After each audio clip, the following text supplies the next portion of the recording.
Hello बच्चों, let's start with the question. And here the question says that the development of seedling from an embryo under the appropriate condition is called. Options are regeneration, germination, vegetative propagation and pollination. So यहाँ पे question में क्या बोला गया है? So here first we will write our title, that is the key concepts. And the question is, let's read it again, कि यहाँ पे कहा है कि डेवलपमेंट जो होता है सीडलिंग का फ्रॉम एन एम्ब्रियो के अंदर से, वो भी एक अप्रोप्रिएट कंडीशन में, तो उसे हम क्या कहेंगे? यानी कि एक अप्रोप्रिएट प्रॉपर कंडीशन होनी चाहिए, एनवायरनमेंट सही होना चाहिए, और उसी अप्रोप्रिएट कंडीशन में जो एम्ब्रियो है उसके अंदर से जब एक सीडलिंग डेवलप होता है तब हम उसे क्या कहेंगे? So let's see each one of them. So first यहाँ पे क्या कहा है? रीजनरेशन. तो बेसिकली रीजनरेशन क्या होता है? रीजनरेशन, यानी दोबारा जो जनरेट हो रहा है पार्ट. सो बॉडी का ऐसा कोई पार्ट है, अगर वो बॉडी से अलग हो गया है तो उसका दोबारा से डेवलपमेंट जब होता है तब उसे कहा जाता है regeneration process. Okay, so regeneration is the process in which the body parts regenerate again. So body parts regenerate again. Okay, वो दोबारा से क्या होते हैं? रीजनरेट होता है, उसे हम रीजनरेशन कहते हैं. Next is germination. What is germination?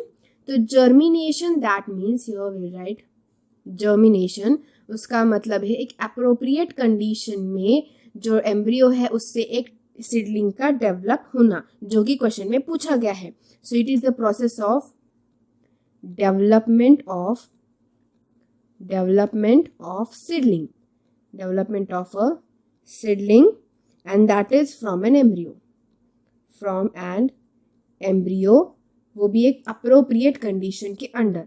So you have to write that also, under an appropriate condition. तो एक सही appropriate condition के अंडर जब क्या होता है? So here it should be appropriate, sorry. So here we write in a appropriate condition.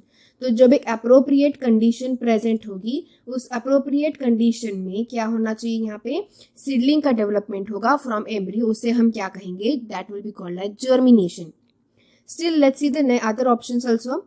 Vegetative propagation. तो vegetative propagation यानी एक असेक्सुअल रिप्रोडक्शन का बेसिकली एक मेथड है, जिसमें क्या होता है कि जो प्लांट के जो बॉडी पार्ट्स होते हैं ना, जैसे कि बड, स्टेम, लीफ, रूट्स, वहां से दोबारा से एक कोई प्लांट का दूसरा हिस्सा जो है ना, मतलब दोबारा से कोई एक नया प्लांट वहां पे क्या होता है? रीजनरेट होता है, वहां पे नया सा प्लांट ग्रो होता है. ओके, सो वेजिटेटिव प्रोपोगेशन एक असेक्सुअल मोड ऑफ रिप्रोडक्शन होगा, जिसमें से बर्ड, स्टेम या फिर लीफ या फिर रूट, वहां से एक न्यू प्लांट अराइज हो सकता है.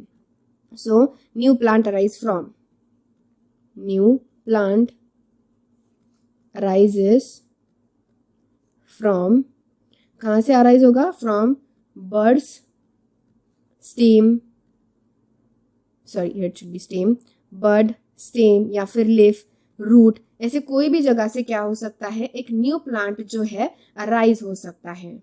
लीफ, रूट्स, फाइन, तब हम उसे वेजिटेटिव प्रोपोगेशन कहते हैं. And other than that pollination. So what is a pollination? Pollination यानी कि एक प्रोसेस होती है जिसमें पोलन ग्रेन जो है वो एंथर से स्टिग्मा पे ट्रांसफर होता है.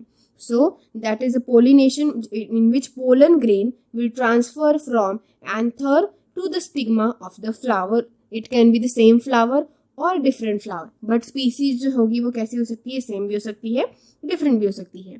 फाइन, सो पोलिनेशन यहाँ पे क्या होगा? पोलिनेशन यानी पोलन ग्रेन्स का ट्रांसफर होगा. पोलन ग्रेन्स ट्रांसफर फ्रॉम, कहाँ से ट्रांसफर होंगे? From anther to stigma.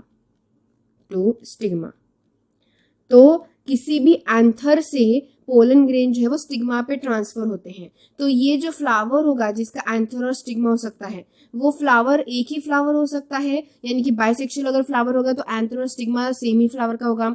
अगर अलग अलग फ्लावर है, मतलब एंथर किसी एक फ्लावर का है, स्टिग्मा किसी और फ्लावर का है, क्योंकि ऐसा भी हो सकता है कि जो फ्लावर्स हैं वो बाइसेक्सुअल हो, जरूरी नहीं है, मतलब दोनों सेक्स प्रेजेंट हो जरूरी नहीं, अलग अलग भी हो सकता है. एक प्लांट सिर्फ मेल हो सकता है और एक फीमेल हो सकता है. राइट, इस तरीके से। तो ये जो पोलन ग्रेन का जो ट्रांसफर होगा उसे पोलिनेशन कहा जाएगा। So these are the all processes यहाँ पे जो गिवन है, लेकिन उनमें से हमारा आंसर क्या है, germination is our only correct answer. So here you write answer B is our correct answer option. That means एक appropriate condition के अंदर क्या होगा, जो embryo है उससे एक seedling का development होगा। I hope you got the answer very well. Thank you and all the best.